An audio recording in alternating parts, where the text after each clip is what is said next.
মেটিয়াবুরুজের 140 নম্বর ওয়ার্ডের কাউন্সিলর আবু তারেক ভাই। আজ আমি খুব শান্তিভাবে সম্মানের সাথে একটা কথা বলতে চাই। তিনি একজন পরিচিত রাজনৈতিক নেতা। কিছুদিন আগে তার মেয়ের বিয়ে হয়েছে।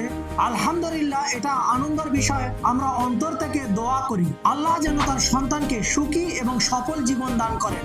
কিন্তু এই আনন্দের মাঝে একটি বিষয় আমাদের ভাবতে বাধ্য করে। 23শে ডিসেম্বর 2025 মেটিয়াবুরুজের কেটালবেড়িয়া রোড, যেটাকে ছোট মসজিদ তলা নামে পরিচিত, সেই রাস্তাটি বন্ধ করে প্যান্ডেল করা হয়েছিল।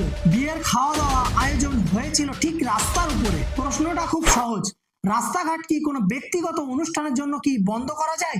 আইন বলে না, ইসলামও বলে না। ইসলাম মানে শান্তি, মানুষের কষ্ট লাঘব করা। আর একটা কাউন্সিলরের দায়িত্ব হচ্ছে সমাজকে সুন্দর করা, মানুষের সমস্যার সমাধান করা। আমি তারেক ভাইকে সম্মান করি এবং ভালোবাসি, কিন্তু ভালোবাসি মানে ভুলকে চুপ করে মেনে নেওয়া নয়। পাওয়ারে থাকা মানে পাওয়ারের অপব্যবহার করার অধিকার নয়। আজ যদি নেতারা রাস্তাঘাট বন্ধ করে অনুষ্ঠান করেন, কাল সাধারণ মানুষ কিভাবে অন্যায়ের বিরুদ্ধে দাঁড়াবে? এটা বড় ক্ষতি করেনি ঠিক, কিন্তু নীতির প্রশ্ন কোনো ছোট বড় হয় না। সব রাজনৈতিক নেতা, এমএলএ, কাউন্সিলরদের কাছে হাত জোড় করে অনুরোধ, দয়া করে জনসাধারণের রাস্তা বন্ধ করে কোনো রকমের অনুষ্ঠান করবেন না। আপনারা আমাদের প্রতিনিধি, আপনারা আমাদের ঠিক দিশা দেখাবেন।